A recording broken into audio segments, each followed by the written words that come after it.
It is September 22nd. Welcome on in to Daily Cards Live here on ClavesOnline.com, presented by Mungenast St. Louis Acura and Royal Banks of Missouri. I'm Joe Roderick, joined alongside by Bob Ramsey. Rammer, the Cardinals go for 11 in a row tonight here. 50 minutes. They're going to be taking the field up there in Milwaukee, looking for 11. You know, when things are going right, and to put that kind of a streak together, you have to do it in so many different ways, and they have. And last night was another example, and Mike Shildt kind of put himself out on the line a little bit.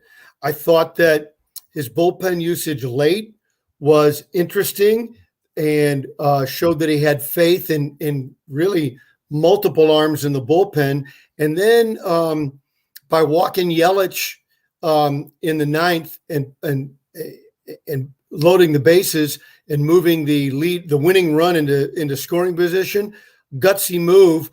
The bullpen I wasn't so sure about, and I know that it's gone back and forth, but I absolutely would not have let Yelich beat me. No way.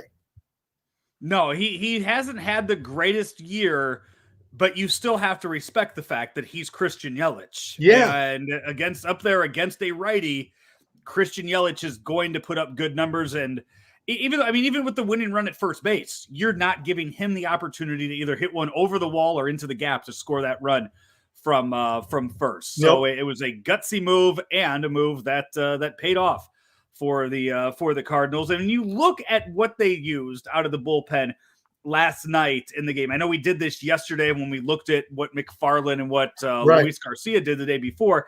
If you want to look at it again today, you had all four of the guys that you used last night: Reyes, Cabrera, Garcia, and Gallegos threw between 18 and 21 pitches. All four of them between 18 and 21 pitches. I don't know what that does for them tonight. I would think Luis Garcia gets the night off no matter what. So yeah, that's reasonable. You don't know for sure how guys respond. I've lamented this all year long about not being able to be at the ballpark and kind of find those things out on your own, being a media member, being a reporter. But I think that's a reasonable assumption. Yeah, he pitched on the 17th, the 19th, the 20th, and the 21st. So he's pitched 4 of the last 5 days. I think going into this weekend, it might be reasonable to give him that day off. Speaking of which, we have a lot of news to get to for the game. That's why I like when we do the show, when we do the show later in the day, this close to game time, we're able to bring you a lot of news and notes for stuff going on down at the ballpark. First off, Daniel Ponce de Leon cleared waivers, which I gotta say, I'm a little surprised that he did, just because there are a couple teams out there that could use a few arms this late in the year. I thought that the Padres would have made sense for Ponce to pick up Ponce de Leon after designating Jake Arrieta for assignment the other day. The only thing is he has not been effective at all. And so you don't even have really a track record to go on, and he's been wild. I was 50-50. I could have seen it go either way. I'm not shocked, but I didn't think it was a lock he was returning.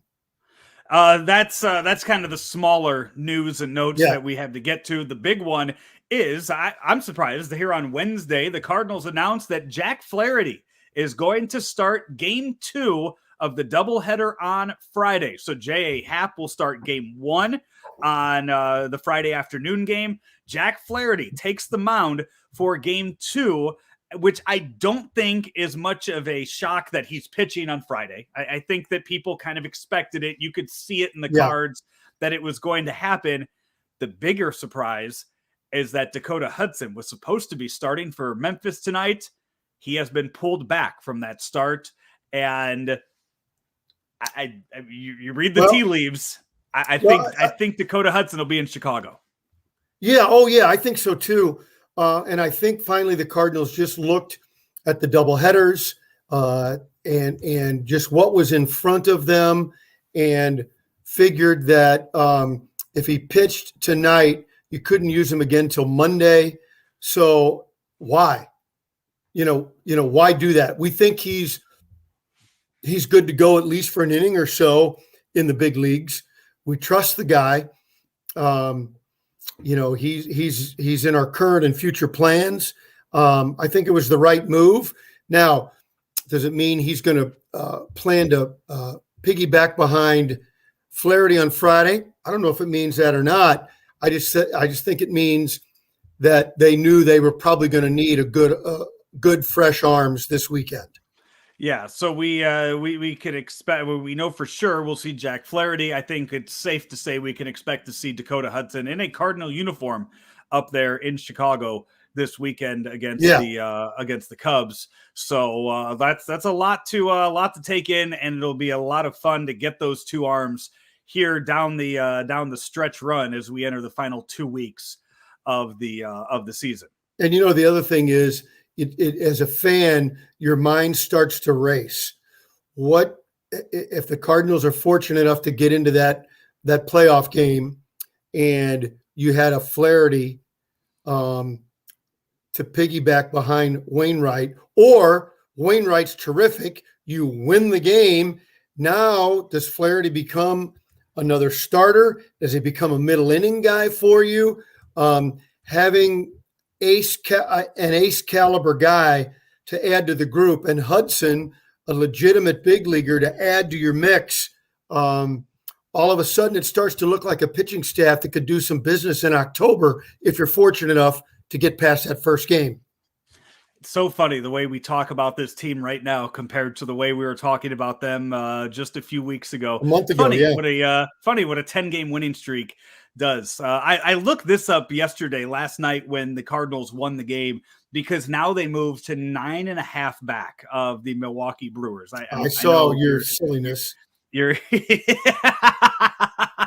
I'm tweeting it into existence. 9.5 games back of the Brewers right now. The first time that the Brewers have had a single-digit lead in the NL Central since August 30th. Since August 30th, the last time that they had less than a 10-game lead on whoever was in second place in the division. Just think, they went 3 weeks into September having a double-digit lead that has now vanished. And hey, by the time tomorrow, it could be 7.5 games. Yeah, and then as you look at the numbers, you went into this 4-game series saying, gosh, can you get a split? Or can you be fortunate enough to get a split with the top dog in the division? You've already gained that. And if you play 500 ball the rest of the way, and we don't expect that, and I'm not trying to jinx the way they're playing now, we're just trying to look at the numbers. The Cardinals' winning streak, historic winning streak, has really put them in a great position to play smart and to take a little bit of pressure off and play a little free and easy. Yeah. So they, by the way, if you want to jump on the train with me that the Cardinals should be shooting for the NL Central title, no. After this series, the Cardinals have the Cubs, while the Brewers have the Mets, Cardinals, Dodgers. So it's there in front of you. I'm going to start shoveling that coal into this train if they can get to 7.5 and sweep this 4-game series. You're shoveling something. Hey, here are your lineups for tonight's game that starts here in 40 minutes. The Cardinals go with Edman at second, Goldschmidt at first, O'Neill in left, Arenado at third. Dylan Carlson is in the lineup tonight in right field. Yachty behind the plate. Sosa is at short. Bader in center, and Michaelis is on the mound for the Brewers. It's Wong at second, Escobar at third, Yelich back in the lineup in left, Garcia in right, Narvaez behind the plate. Urias is at short, Jace Peterson at first, Kane in center, and Brett Anderson, the lefty, on the mound for the Milwaukee Brewers. I'm a little surprised that Yachty is starting today, just because we know with Wainwright starting tomorrow, Yachty's going to be starting tomorrow with Wainwright on the mound. Well, he had a day off the other day, and I think it's time. Hey, we're gonna take it all the way to the wire. I would expect he gets one more day off before the end of the season, and that'll be it. We know. You assume he gets one of the 2 games of the Right. doubleheader off, but that's not going to count as a day off because he's No, still going to play no. in one of those games. So I think you'll get one more day off before the end I of the mean, season. That'll be it. well, if they clinch a wild card and the Brewers somehow don't go wrap up the NL Central by the last day of the season, then yeah, I mean, I think if that's in play, I think you keep it going. Yeah, You keep them in.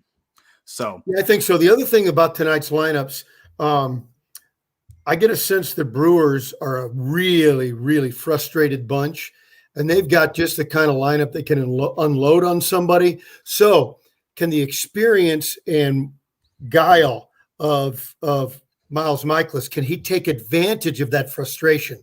That'll be the cat and mouse game I'll be looking for tonight.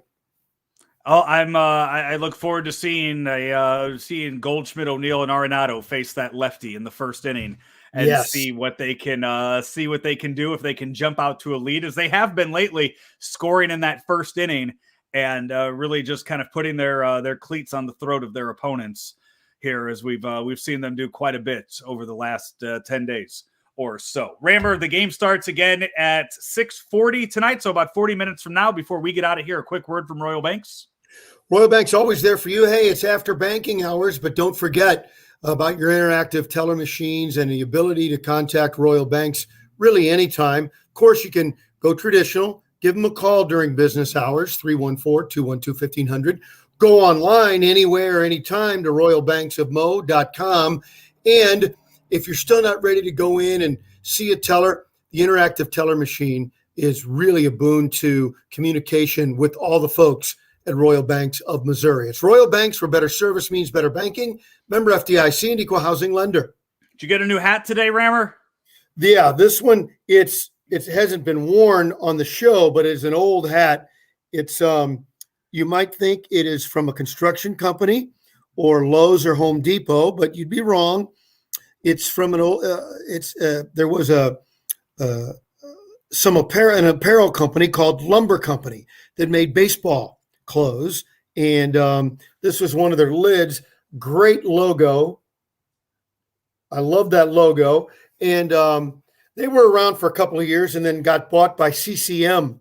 You know, the hockey people. Yes. And so I still got some of their old logo stuff. It was great. Rammer, I'm going nacho helmet again. From the Royals game on Sunday, went out to the Sweet Baby Ray's barbecue stand out there in center field. Rammer, I got this is gonna take some time. I got so inside this, it's cleaned out now. It's all clean. You see that? I've washed it. Inside it was fries, covered in brisket, covered in baked beans, covered in cheesy corn, covered in coleslaw, covered in Sweet Baby Ray sauce. Oh, doctor, that is off the charts. It was so good. Might be the best thing I've eaten at a ballpark this season. You know what's funny about that does sound unbelievable. What's funny is in a day's time, you're running a half marathon, you're going to a Royals game and eating that. It's like new Joe versus old Joe.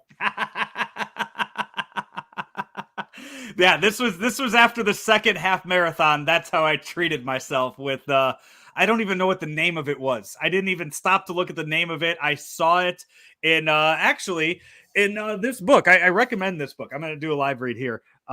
This book, it's Moon Baseball Road Trips. Yes, by Timothy Malcolm. It's I had him on my show a few months ago on Weekend Joe here on Claibs Online, and he sent me this book, and I've been going through it at all the ballparks I've been going to and finding nice places to eat around the stadiums and in the stadiums as well. In fact, our friend Ben Boyd is at the Oakland A's game tonight, and he's already texted me asking me to send him whatever the book says to let him know what get to eat while at the Coliseum. So very nice. I recommend that book. Yeah, Baseball Road Trips by Timothy Malcolm is the book for anybody that likes to go travel around to ballparks. That's going to do it for us today, Rammer. We will be on before game time tomorrow. It's a 1:10 game tomorrow, so you and I will be on sometime in the noon hour to do the show then and get you ready for another Cardinals sweep and 12 wins in a row. right here on Daily Cards Live, presented by Mungenast St. Louis Acura and Royal Banks of Missouri, right here on ClaibsOnline.com.